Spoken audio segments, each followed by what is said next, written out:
Hi guys! Sunday nga pala ngayon kaya mag-church kaming lahat. Tingnan nyo nga naman talaga si Mami B. Mukhang batang bata, parang hindi magsi-61.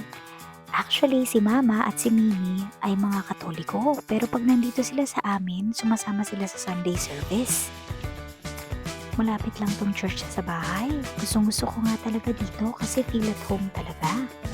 9:30 ang service pero 9:15 pa lang dito na kami. Ayaw ko kasi nang nalilate. Maaga rin kaming dumating para ma-check-in pa rin ng mga bata sa daycare at sa Sunday school. Noong una, si Tyler nahihiya talaga yan kasi mahihiyain talaga siya. Pero hanggang sa nasanay na lang kasi linggo-linggo talaga kaming nag-church. Ayan si Tio, kinuha na rin namin ng name tag para makapunta na rin siya sa daycare. Itong si Amari, excited na din kasi marami siyang playmates. Ayaw na ayaw kong nalilate kasi importante sa akin ang praise and worship. Yun talaga ang favorite ko. Natapos na nga ang service kaya nag-request na si Mama magpa-picture. Umuwi rin kami agad kasi si Papa sabi dito kami sa bahay mag-lunch. Yan dapat yung baon namin liempo sa pontoon boat. Pero napag-decidean namin na lunch na lang namin yan ngayong Sunday. Halos mag 11 AM na nga pala niyan kaya sobrang init na. Binigyan ko nga pala si Papa ng neck fan, tsaka umbrella kasi kawawa naman. Ayan, nilagyan ko rin siya ng electric fan para naman mapreskuhan.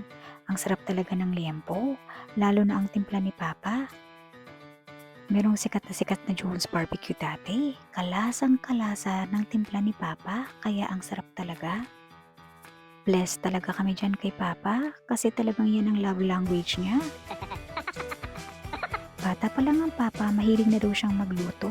Lagi raw niyang pinapanood ang lola. Hindi na nga ako makahintay at nakakagutom na talaga. Ayan, ready na para sa lunch. Nakapagsandok na nga ang lahat. Nakaready na rin ang pagkain sa lamesa. Makikita niyo ba si Papa? Pinapanood lang kami. Ganyan lang talaga yan. Hindi muna siya kakain. Titignan niya muna kung nasasatisfy ba ang pamilya niya sa niluto niya. Grabe talaga ang pagmamahal ng Papa sa amin. Yan ang love language niya.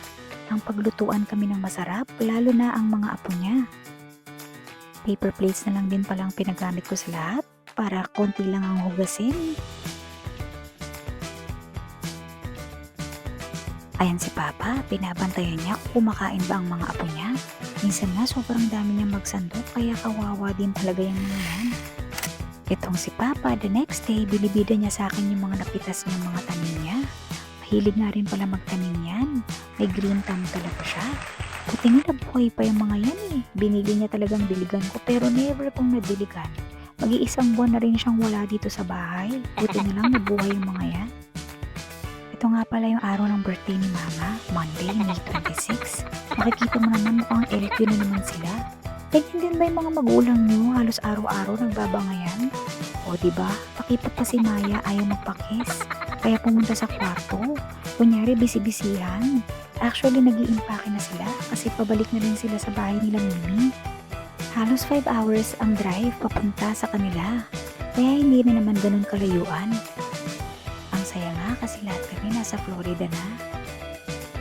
Ito si Mike, siya na nga pala ang nag-iyaw ng pompano.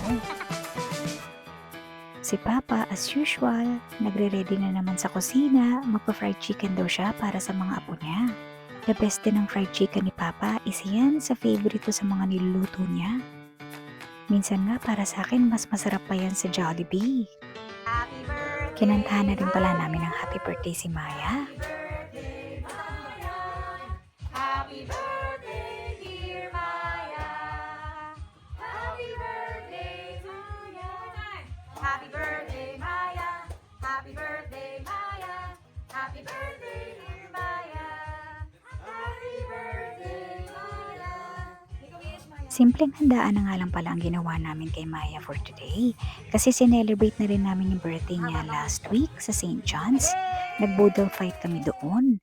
Mga inihaw at kung ano-anong mga paborito ng bawat isa. Kainan na naman kaya sira ang diet.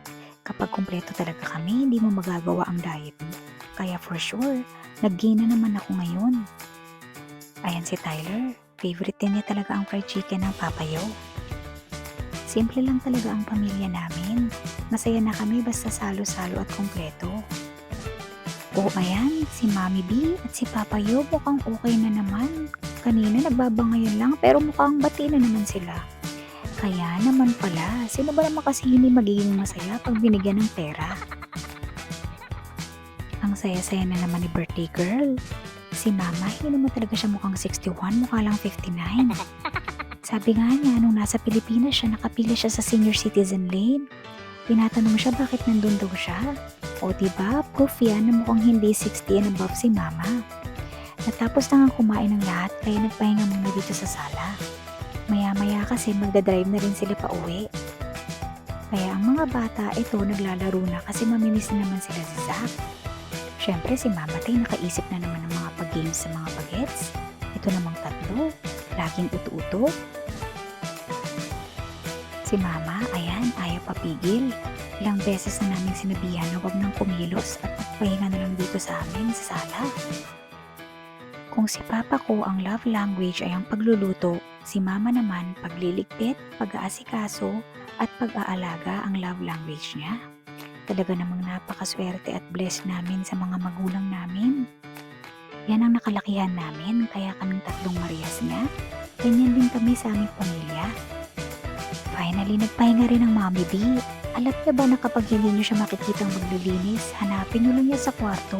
Kasi K-drama fanatic talaga yan si Mama.